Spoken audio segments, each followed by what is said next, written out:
And thank you to you and the ranking member for having this hearing today. I do appreciate hearing from our witnesses on the ways that we can continue to ensure that the Air Force has what it needs to remain a truly global force. And with that, I want to start with a follow-up from Mr. Lillota's questions, and that is how the Air Force projection forces are ensuring that it maintains its nimbler counterinsurgency and counterterrorism capabilities if they are needed. So, ma'am, I'll certainly say that we have not given up on counterinsurgency or counterterrorism. However, China is the pacing threat, and we are focusing on what it takes to execute an end-to-end operation that can create effects against a peer adversary. Low-end fighting is something that we've become very good at over the last 30 years, but it is a very different kind of requirement than confronting a peer adversary. Confronting a peer adversary is much, much more complex. It's much more intensive in terms of data and the ability to move it, as well as airmen to make command and control decisions. And if we're going to be successful in that arena, we have to focus on that.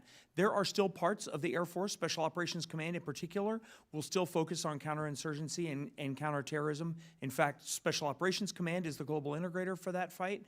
Air Force Special Operations Command is their component. We'll continue to focus on that. But the majority of what we have will need to pivot away from that, and it will have to pivot towards high-end competition or conflict if called upon, or we won't be able to pull this off. And the one area that I would highlight that we are doing some work on that is directly relevant is on the Counter-UAS, which is a huge priority across the department. No single service has all the tools required to really effectively perform that mission and all the different scenarios that you see that we require that capability in the Middle East. So that's a joint multi-service effort that the Air Force is participating with and with our service counterparts. And we bring certain technologies to the fight, the capabilities of the Air Force Research Lab, and that we've got some things that we can bring to that fight as well.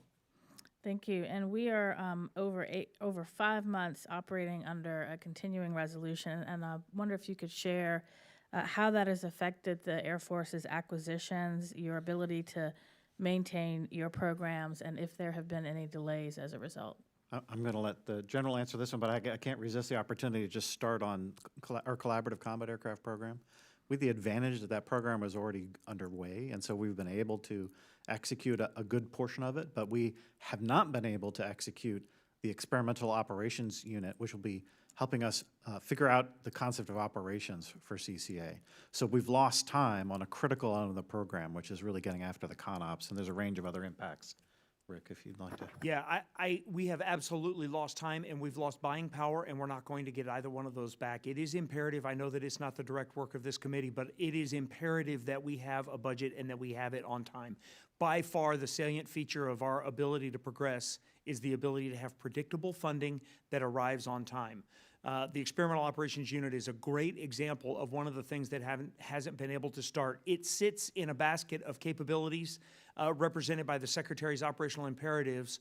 The Secretary has been working on operational imperatives since he arrived, and yet nothing has yet been appropriated for it. We are still waiting for the first of those dollars to arrive, and we're giving time to our adversaries. Quite frankly, they don't have this problem.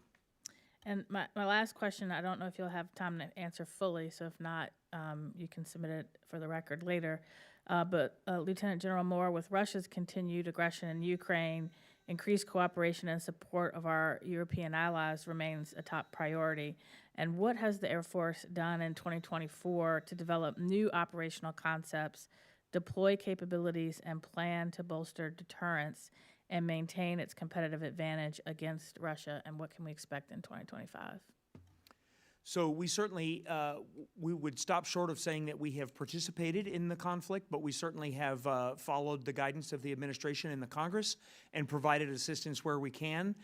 We have, I would characterize our impact as having helped Ukraine devise new ways of fighting. Quite frankly, they're moving very quickly. That battlefield changes about every 90 days, and they're moving very quickly. We have provided all of the assistance that we're authorized to provide without getting directly involved. And so largely this is a policy issue, and we are complying with both the policy and the public law that comes from the Congress.